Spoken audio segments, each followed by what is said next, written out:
Arabica dabra. Written by This Beautiful Light.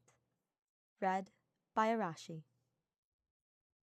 You know, it's not normal how much you dote over that thing. Well, when have you ever known me to be normal, Thea? Ferdinand chuckled to himself as he brushed the raven fur of his cat, Arabica, gently tugging at the tiny knots that had formed in his unusually curly fur. He considered Dorothea's words. Perhaps he did dote over him a little too much, but it was only a fraction of what the feline deserved. Arabica had wandered into Ferdinand's life on a particularly stormy night. Ferdinand had spotted the drenched cat from his kitchen window, sheltering under the oak tree in his garden. Cautiously opening the back door, Ferdinand had watched as he crept inside the kitchen, disappearing under a table and hunching in a defensive ball. Upon closer inspection, Ferdinand could see he had spots of fur missing and bloodied wounds all over his body. That had been 2 months ago, and the cat on his lap showed none of the signs of his troubled past, purring softly as Ferdinand swept the brush along his back. "Are you okay, Dorothea?" he asked his friend. He had noticed she was looking a little sorry for herself as he watched him fuss over Arabica. A pang of guilt told him that it might be related to his last-minute decision to not attend that evening's Halloween party with her. It hadn't come lightly, however, and he had agonized over it greatly. "Oh, it's nothing," she sighed affectionately, running her fingers through the bowl of sweet treats that Ferdinand had prepared for the trick-or-treaters. "Clearly it's not," he returned, plucking a sweet from the bowl and offering it to her with a guilty smile. "Why do you look so down today?" Dorothea sat up straight and gathered her long brown hair over one of her shoulders. She looked beautiful this evening, dressed in a deep red gown with black detailing, a lace choker at her throat. "So, you know this party, the one you promised to go with me but have now abandoned me for research of all things?" It was shamefully true. An opportunity had arisen at the museum at which Ferdinand worked, to lead a weapons exhibition. Weapons happened to be Ferdinand's specialty, and he didn't want to miss the chance to curate for such an exciting exhibit. "Yes," Ferdinand protested at the word as he winced, feeling entirely ashamed.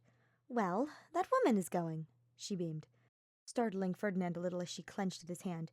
"You know the one from Bridget, the one who works at the coffee shop on St. Keyholes." Ferdinand opened his mouth to reply when Arabica, clearly deciding he had had enough of the brushing, leapt off of Ferdinand's lap and skulked out of the living room. "And this is making you morose? I thought you were quite taken with her," Ferdinand asked as he watched Arabica's tail disappear behind the doorframe. "Because," Dorothea stared at him, her chest heaving as she drew quick breaths, "I really wanted you to come tonight, and I'm worried about you. It's not like you to miss a social event. You love Halloween, and you're my wingman, Ferdy." Ferdinand let her words hang in the air for a moment before replying. He felt awful, and couldn't help but curse the timing of the exhibit's announcement. "I apologize, Thea," he cooed, reaching for her hand before falling back on the sofa. "This weapons exhibit is probably the most exciting thing to happen at work, and I don't want to miss the opportunity. And, well, I'll admit, I haven't been feeling all that social lately, but I promise you, I'm fine." He squeezed her hand and raised both of his eyebrows, sighing at the sight of her sad eyes. "That being said, if you need me tonight, you're my best friend, and you know I'll drop everything to be there." Dorothea eyed him with suspicion before softening her expression. "It's fine," she smiled with a soft sigh. "Get your weapons research on. I'm rooting for you, Ferdy." "Thank you, Thea." Ferdinand pressed his lips together in a slightly sad smile. He still felt guilty for canceling their plans, but she was too good to him. Arabica appeared on the back of the sofa, jumping up and startling both Ferdinand and Dorothea. The black cat pushed his head against Ferdinand's hand, the one clutching Dorothea's hand, and purred loudly, peering up at Ferdinand with his big green eyes. "Oh, my goodness," Dorothea said flatly. "That cat is so possessive. I'm pretty sure he hates me. I can see it in his eyes." "He is not possessive," Ferdinand meekly replied, reaching out to Arabica and stroking his head.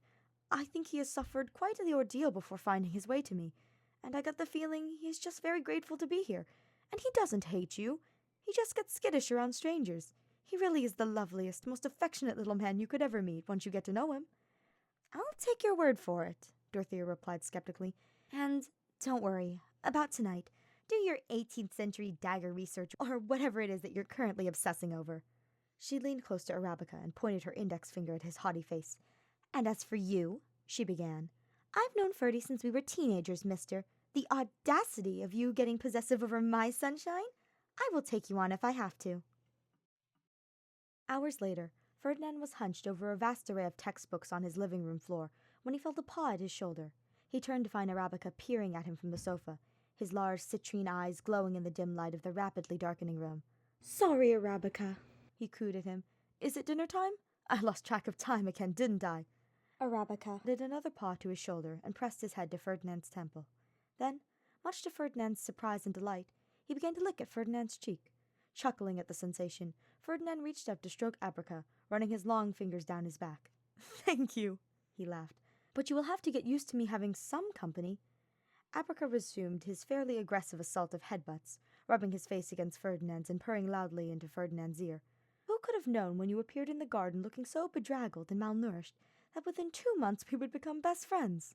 He scratched at Arabica's neck until he lay down, his rear on the sofa and forearms resting on Ferdinand's shoulder. I almost cannot imagine my life without you now. Ferdinand smiled at him. I really love you. You know that? As soon as Ferdinand uttered those last words, the room became engulfed with a blinding magenta light. A loud hiss erupted behind him, and Ferdinand was certain it hadn't come from Arabica. Panicking, Ferdinand whipped around to check on Arabica, his vision now dotted with floating orbs of light. Or were the lights in the room? Ferdinand couldn't tell. His every thought was now consumed by the sight he found before him. Arabica was gone, replaced instead with a man? A handsome man, lying naked on his sofa. The man looked as confused as Ferdinand, blinking and squinting as he reached for his head. Then he became fascinated with his own hands, frowning as he turned them over, as if seeing them for the first time, before looking down at himself. His eyes widened and he reached for one of Ferdinand's cushions, covering himself and sitting up, his cheeks glowing. His hair was all dark, swirling, messy curls, some of which stuck up from the top of his head where his hair was shorter, giving them the appearance of horns. His face was all angles, high cheekbones which swooped down to a strong jawline, lips that were shapely despite how thin they were, his cupid's bow tiny points beneath the slope of his narrowed and delicate nose. He was the most handsome man Ferdinand had ever seen, like a movie star from some bygone era, only more dazzling. Ferdinand began uselessly, idly wondering if he might be in any danger with this strange, yet handsome, naked man in his house. The man looked at him then, and upon meeting his eyes, all the breath left Ferdinand's lungs. His eyes, they were beautiful, and impossibly the same beautiful citrine as Arabica's. Aye, he started to say, his voice a scratchy murmur before he cleared his throat, replacing it with a smooth, deep rumble that gave Ferdinand goosebumps. I apologize, Ferdinand. Ferdinand's mouth fell open, and he stared dumbly at the now shivering, naked man on his sofa. Would you mind if I... The man reached out for the blanket which was resting on the arm of the sofa, and Ferdinand snapped out of his gaze. No, please, by all means. Ferdinand gestured at the blanket pointlessly before averting his gaze as the man covered his modesty. I should get you some clothes. Then perhaps you could explain who you are and where Arabica has gone. I regret to inform you that I am your cat, Ferdinand, the man replied, an apologetic look in his eyes. Or, rather, that is the form I have been trapped in for the last... He frowned, turning his gaze downcast before admitting. I have lost track of the centuries. Centuries? Ferdinand watched as the man's attention fell to the books on the floor. Plucking a hefty volume from the pile, he began flicking through the pages before stopping at an ornate dagger from the old Adrestian Empire. He held the book to Ferdinand. Here, he began. I don't know what year it is now, but the last time I enjoyed walking on my own 2 legs was right around the time that Her Majesty united Fodland. Her Majesty? Ferdinand stared at the book, acutely aware of how stupid he must sound, but his brain was having a little more trouble keeping up with everything the man was claiming. So, you are Arabica? The man chuckled and nodded. My name is actually Hubert von Vestra, he announced, resting his right palm over his heart and bowing his head, before meeting Ferdinand's eyes again. And I find it quite amusing that you came to name me Arabica. Coffee was, one of my few indulgences.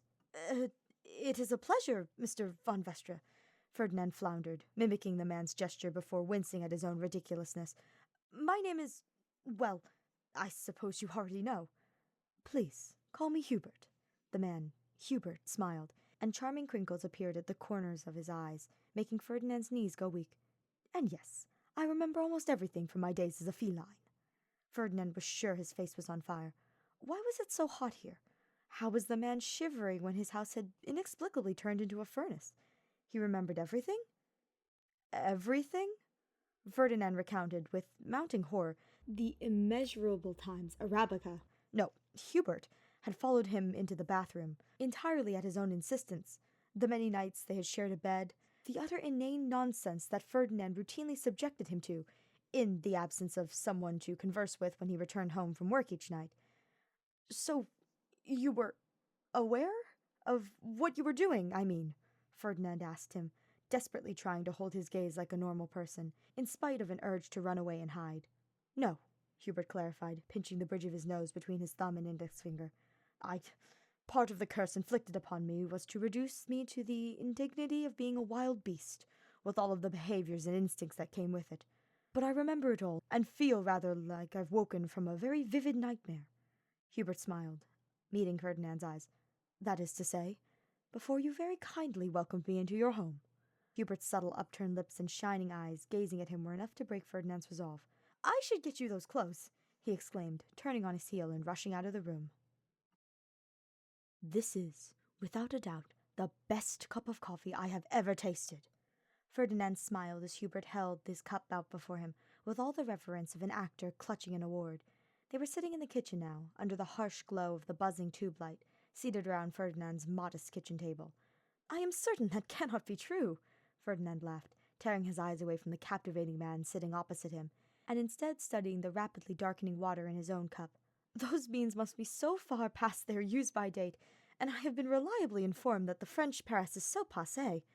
"I understood less than half of that sentence," Hubert informed him, his eyes narrowing with a hint of mischief. "Well, in any case, you will likely enjoy living as a human in this century.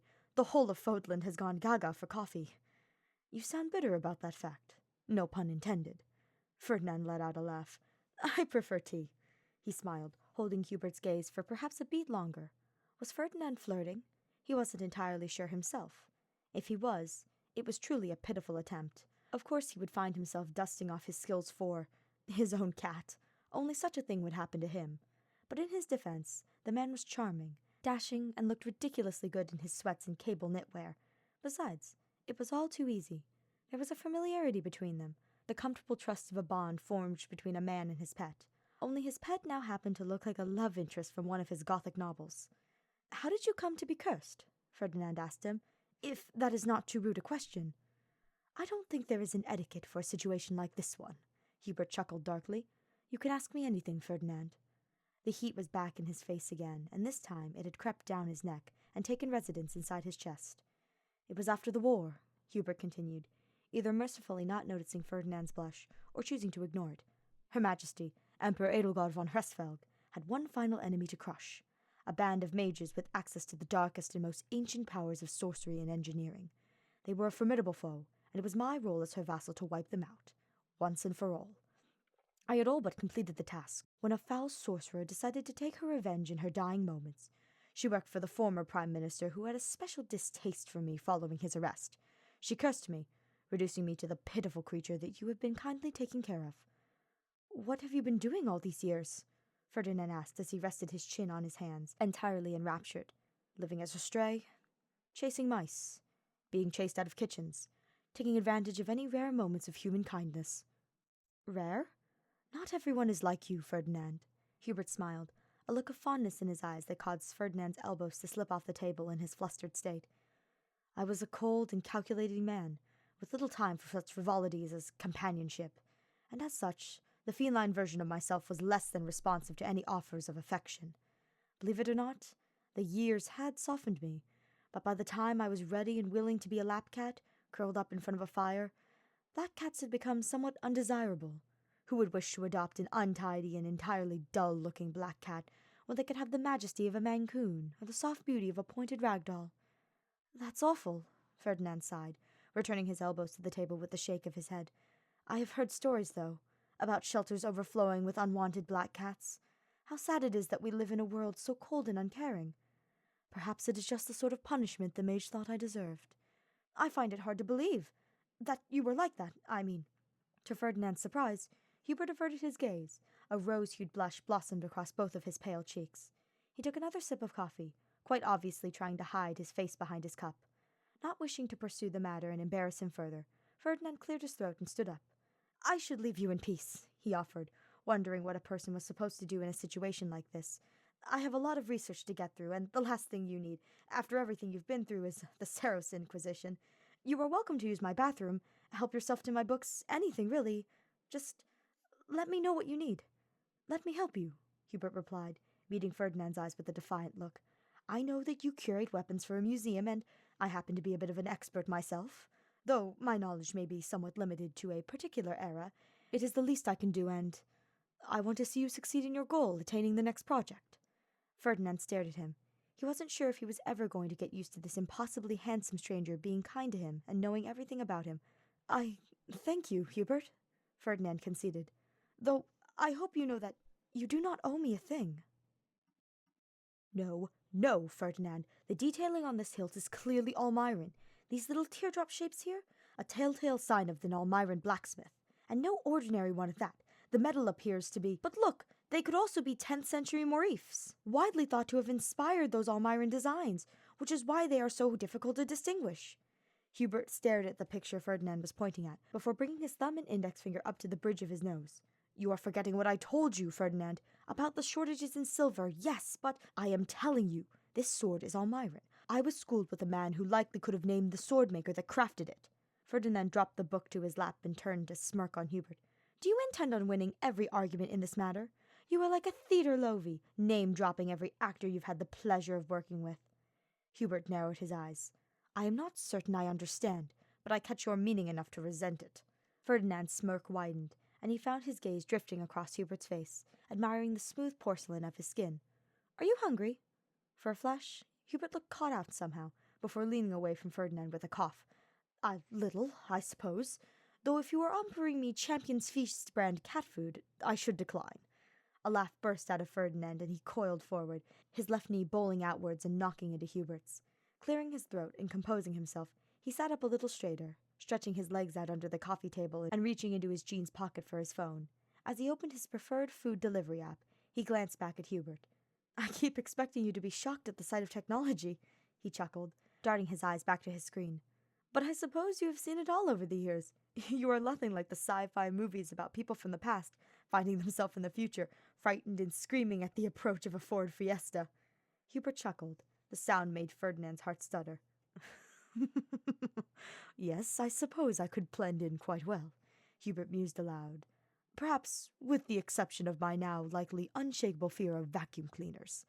Spitting all over his own phone screen, Ferdinand fell forward again, shoulders shaking as another round of uncontrollable laughter erupted from him.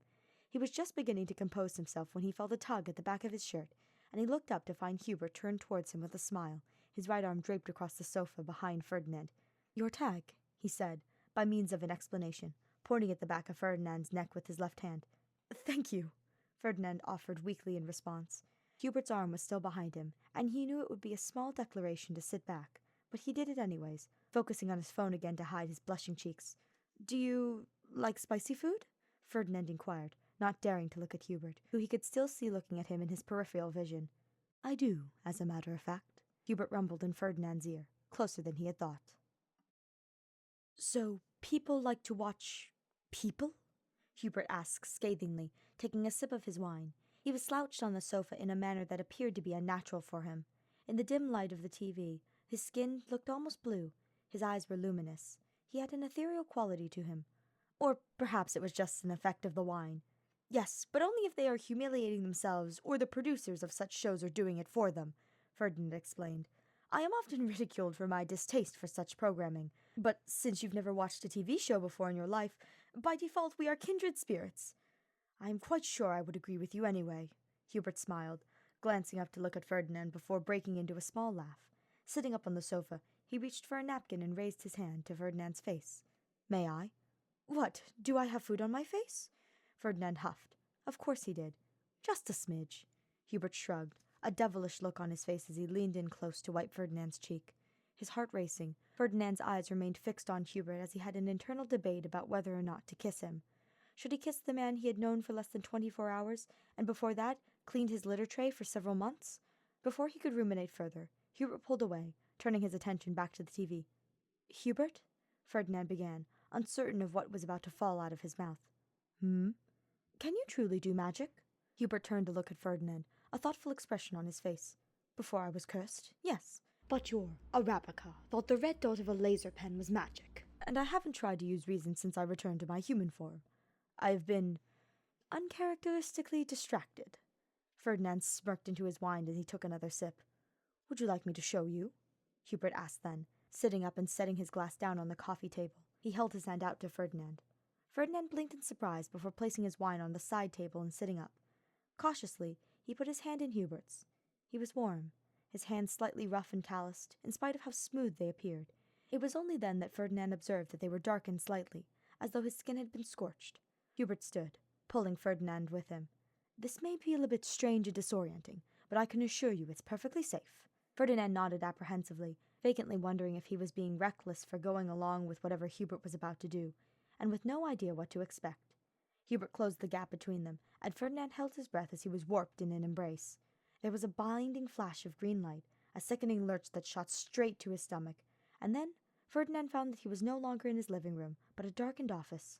Ah, Hubert frowned as Ferdinand stumbled backwards, desperately trying to regain his equilibrium. I suppose it was rather stupid of me to expect my favorite coffee-drinking spot to still be here. Let's try that again.